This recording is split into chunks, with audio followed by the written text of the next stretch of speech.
Everyone, কেমন আছেন? আমি ভালো আছি। আজকে আপনাদের সঙ্গে শেয়ার করছি পাস্তার একটা রেসিপি। রোজকার ঘরোয়া পদ্ধতিতে করব। আজকে পাস্তা খেতে চেয়েছে মেয়ে। পাস্তা টাস্তা সব কেনাই ছিল। আমার চ্যানেলে অনেক রকমের রেসিপি আছে, চাউমিনের রেসিপি আছে, ম্যাগির রেসিপি আছে, কিন্তু পাস্তার কোনো রেসিপি নেই। একদিন মেয়ে করবে বলে পাস্তার রেসিপি খুঁজতে গেল, তো পাস্তার রেসিপি নেই দেখলো। তো দেখুন, এখানে অলরেডি পাস্তাটা সেদ্ধ হয়ে গেছে। এই যে এরকমভাবে ভেঙে যাচ্ছে, এই যে বসে যাচ্ছে, ভেঙে যাচ্ছে। এই যে অনেকক্ষণ ধরে সেদ্ধ হলো, এটা বেশ মোটা মোটা পাস্তা। তো এইটা আগে সেদ্ধ হয়ে গেছে, এটাকে ছেঁকে রেখে দেবো, তারপরে বাকি প্রসেসে আসছি। আর এদিকে একটু এই জলটা, মানে এটা ছাকার আগে একটু পাস্তার জল আমি উঠিয়ে রেখেছি, এটা আমার রান্নায় লাগবে।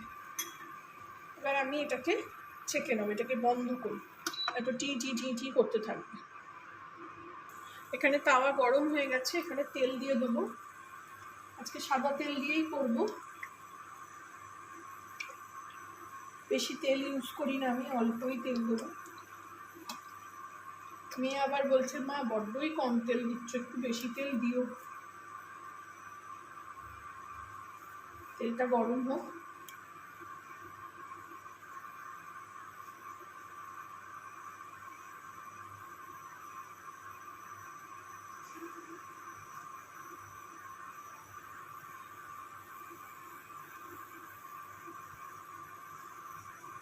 তেলটা গরম হয়ে গেছে,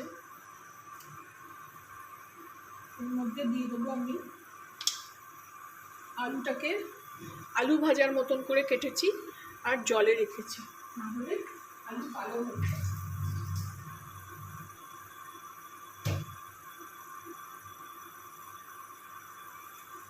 এখানে আমি পেঁয়াজ দিচ্ছি না,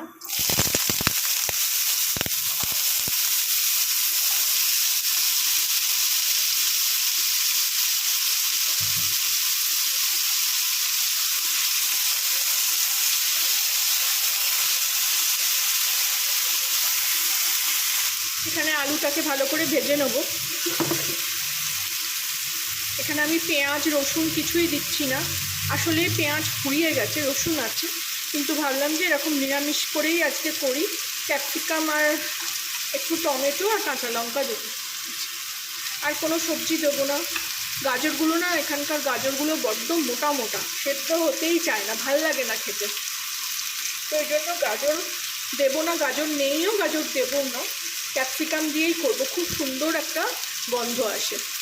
আলুটা ভাজা হয়ে যাক, তারপরে ফিরছি। এর মধ্যে একটু হলুদ আর একটু কাশ্মীরি লঙ্কার গুঁড়ো দিয়ে দেবো।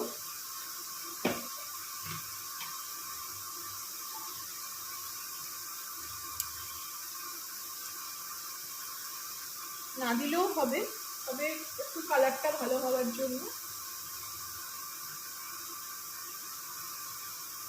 একটু সসও দেবো আমি এর মধ্যে।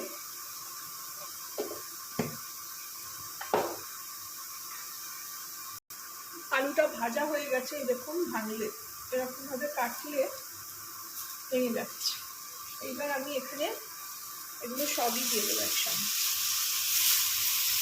এগুলো কোনোটাই একদম গলানোর দরকার নেই, একটু ক্রাঞ্চি ভালো লাগে। এখানে আঁচটাকে একটু কমিয়ে দেবো।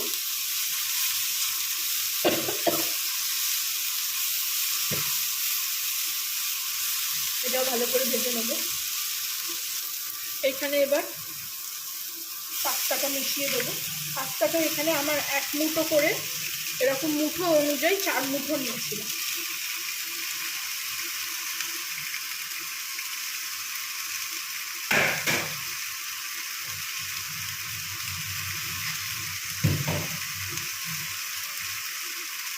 এখানে এই জলটাও মিশিয়ে দেবো।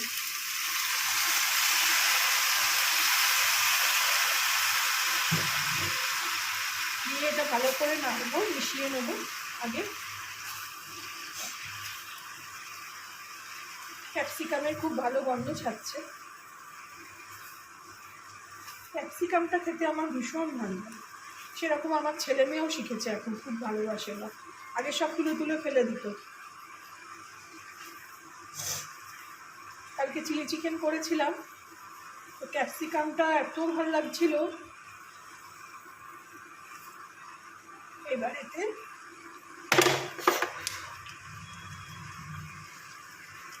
রাখার জায়গা দিই, এখানে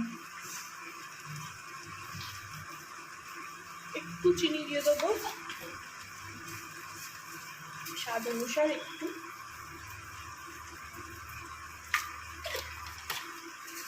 নুন দেবো,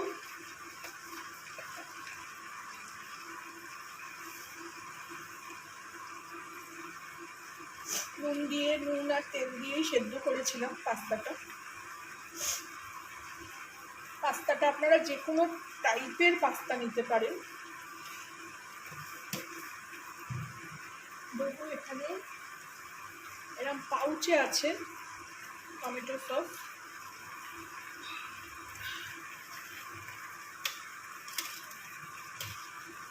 ভাল লাগে টমেটো সস দিলে।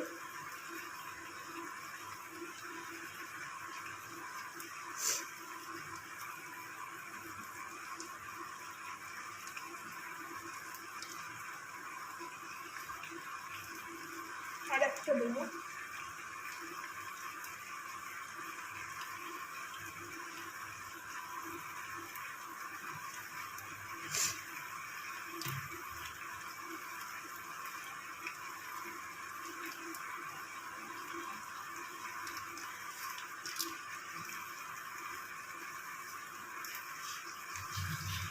আর দেবো একটু চিলি সস।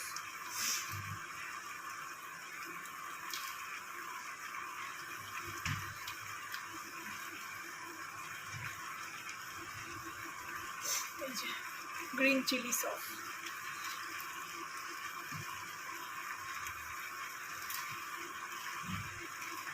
সোয়া সস দিতে দেবো না, কালারটা এরকমই রাখবো একটু, আপনারা চাইলে দিতে পারেন।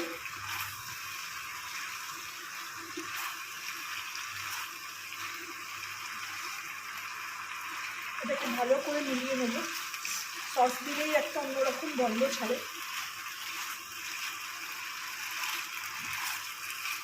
খুব ইজি প্রসেসে করে দেখালাম। আপনারা পেঁয়াজ রসুন চাইলে দিতেই পারেন, পেঁয়াজটা আগে ভেজে নেবেন, তারপরে আলু দেবেন, বা আলু পেঁয়াজ একসঙ্গে ভেজে তারপরে ক্যাপসিকাম, গাজর, যা যা সবজি, অনেক রকম সবজি দিয়েও খাওয়া যায়। আর কখনো হোয়াইট সস পাস্তা যখন করবো তখন আবার শেয়ার করব। আজকে একটু দুধ আছে কিন্তু খুলতে হবে, করবো এর মধ্যেই একদিন করব, আপনাদের সঙ্গে শেয়ার করব। রেডি হয়ে গেল আমার ঘরোয়া স্টাইলে পাস্তা। ভালো লাগলে আপনারা এইভাবে করে খাবেন, আমাকে জানাবেন কেমন লাগবে। কোনো কোনো লঙ্কা খুব ঝাল, আবার কোনো কোনো লঙ্কা একদম ঝাল না।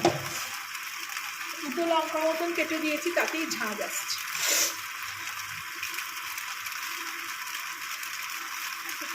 ওপর থেকে রেডি হয়ে গেছে, কমিয়ে দিই একদম।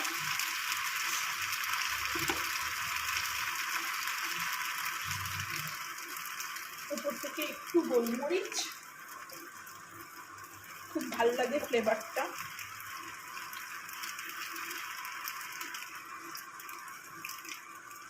শুধু একদম গন্ধের জন্য, ঝালের জন্য এই কাঁচা লঙ্কা দিয়েছিলাম।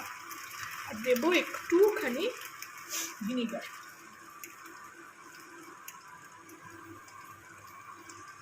দিয়ে গ্যাসটা নিভিয়ে দেবো।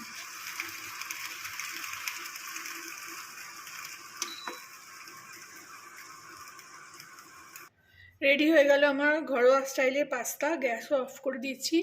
ভালো লাগলে আমার চ্যানেলটাকে একটা লাইক, শেয়ার অ্যান্ড সাবস্ক্রাইব করে দেবেন। Thank you for watching.